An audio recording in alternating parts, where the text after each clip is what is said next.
Did SNL steal an idea of a sketch from Tig Notaro? Now, let's take a look at the sketch that aired this latest weekend on SNL. This is Louis C.K. is a guy who's down on his luck and wants to liven up his birthday celebration, so he hires a clown who, when the clown arrives, realizes he's just performing for one person.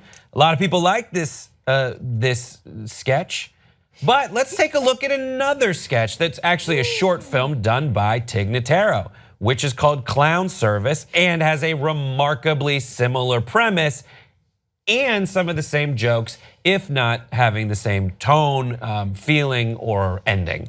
So a lot of folks noticed this in the comedy community and started mentioning it online and elsewhere. And finally, Tig stepped up and made a statement to Entertainment Weekly. She said, "It's been impossible for me to ignore the cacophony of voices reaching out personally and publicly about the potential plagiarizing of Clown Service, a film that I screened at Largo in Los Angeles for over a year, and it premiered at Vulture's Comedy Festival in New York City, as well as numerous film festivals around the country, and I'm currently screening on my national tour." And Tig Notaro is a big comedian. She has had, like 2 years ago, she went through this personal struggle with cancer, and as a result, she had some really, really great comedy that came out of it, and people took notice. And she's been around for a long time anyway. She says, "I have recently learned that a writer-director who was fully aware of Clown Service when I was making it actually worked on Louis C.K.'s clown sketch that is in question. Secondly, Louis C.K. and I have not communicated in any way for nearly a year and a half, and I never gave anyone permission to use anything from my film." So those are the facts of the case. Thoughts, 5 words or less. Joke stealing is not a joke. Obviously stole this. Honk, honk. So let's hear it. What do you think? I'm amongst two amazing comics audience, right? Grace and Where Brett. are they? Yeah. They're Are they somewhere else? at the Laugh Factory on They're like Sunset. the 2 parts of my personality. Gotcha. You know, there's like stinging comedy, but there's also like silly comedy. Right, yeah. I watched both of these last night, and as someone who's not into comedy, like Yes. professionally, I would like to hear. Professionally, like I mean, things are funny, but I clearly saw the correlations between the two. There was no way, shape, or form that there's so many similarities that it was mind blowing. And then for Tig to actually give an official statement saying, "Yes, motherfuckers, this dude stole my shit," I mean, legitimately is just the nail in the coffin. But is that a okay? I know that plagiarism and taking bits is a crime, but is it also a form of flattery to some degree? No, okay, it's not. Okay, So see here's the thing. why they're Louis here. C.K. has a lot of folks had accused Dane Cook of stealing jokes from Louis C.K. and he had a very poignant moment in one of his episodes of Louis where he had Dane Cook on, and during it, the way that Louis, who I think is blameless in all of this because he's just the host who shows up and does the scene, and if he hasn't seen Tig's stuff, I think he has enough integrity where he would probably say, oh, if he had seen Tig's stuff and saw the overlap, would be like, guys, I don't think we can do this, come on. But he said what happens frequently, to give someone the benefit of the doubt, is that you'll have seen a joke somewhere or heard it, and it's in the back of your head. And then later on, you'll tell the same joke and not necessarily realize where it came from.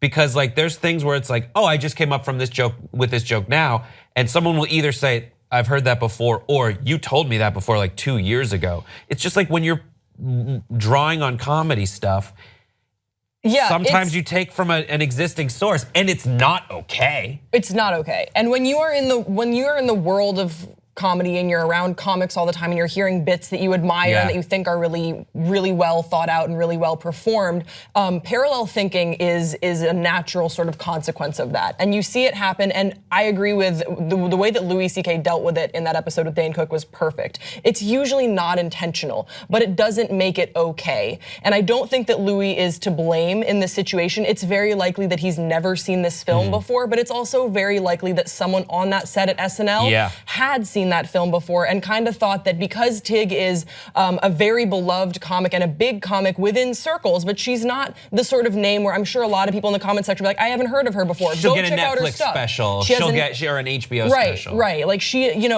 they're gonna think that like the majority of SNL viewers might not know about Tig's stuff, or not. They might know that she's a comedian, but they're not gonna know about this short film. In any case, it's murky territory. And these days, what I love and what I hate and what you have to be aware of is that people like policing joke stealing because it's very easy to do, because you have access on YouTube to all these specials from yesteryears ago. And so they'll go and they'll find a sketch, or they'll find a bit of Tammy Pescatelli's, and then they'll find something that Amy Schumer did 20-something years later and be like, this is kind of the same. And sometimes there is joke stealing, but sometimes it's parallel thinking and it's things that happen to everyone, that it's not a creative premise, it's not an original premise, but it's not necessarily stealing. However, in this case, this is very clearly stealing.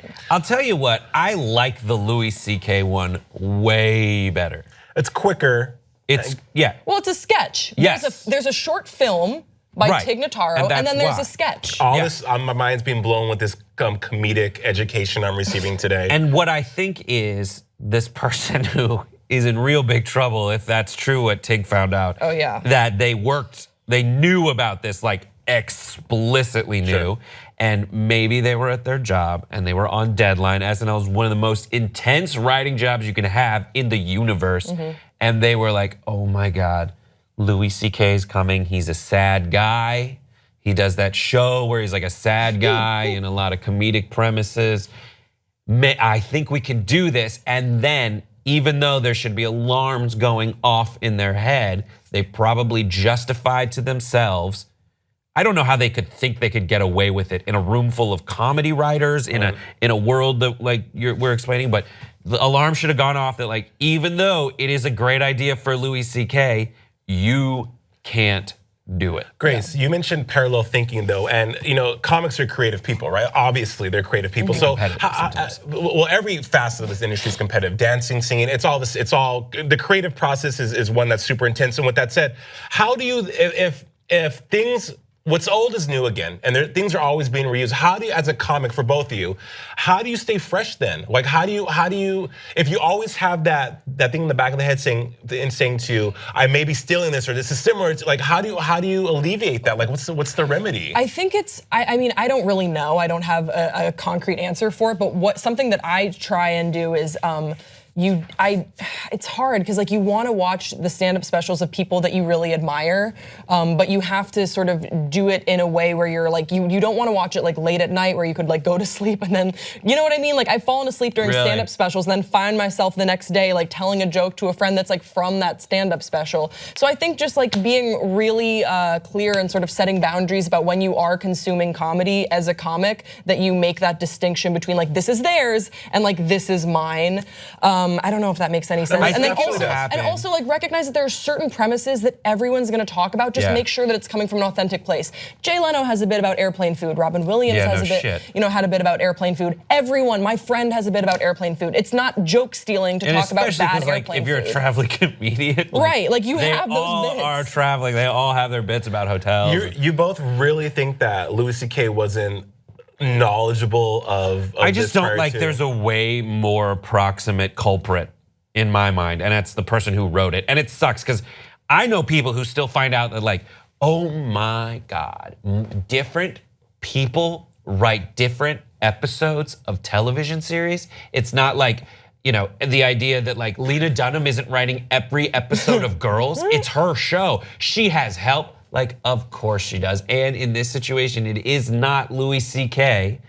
showing up. I mean, they do say like, what are you good at? Most of the time, if it's not a comedian, they're like, what do you want to do? But Louis C.K. probably just showed up and was like, sure, let's shoot this. It's fine, it seems funny. And he can't be held responsible unless someone finds out something else about it. But I think that Tig handled this perfectly, and I think that if there's any sort of silver lining to this, it would be that more people will be aware of Tig's work because she's hilarious. And if you weren't aware of who she was beforehand, I think it's great that she stuck up for herself, and you should check out her show. She has One Mississippi, and then she also she's appeared in she has some the Amy stand-up Schumer specials. show. She's also in she's also Stand-up in like specials. Transparent, isn't she? Like the girlfriend of. She's in so much. I'm She's not like, great. I'm She not deserves like a her big due. fan She deserves her of recognition. her stand-up. I tried real hard, and I'm like, I don't get any of this, but that's okay. But it's still not okay to steal her joke. It's not, yeah. I could talk about this forever, though. I watched Louis C.K.'s most recent special, and I forget what the beat was, but I was like, he is going to do this. He's gonna do a bit. I wonder how he's gonna make it different, and he did. I'm doing this thing about Easter, and I feel like I've heard so many people say like, it's Easter, why are we, Jesus died on a cross, why are we eating chocolate eggs? Why is there a bunny?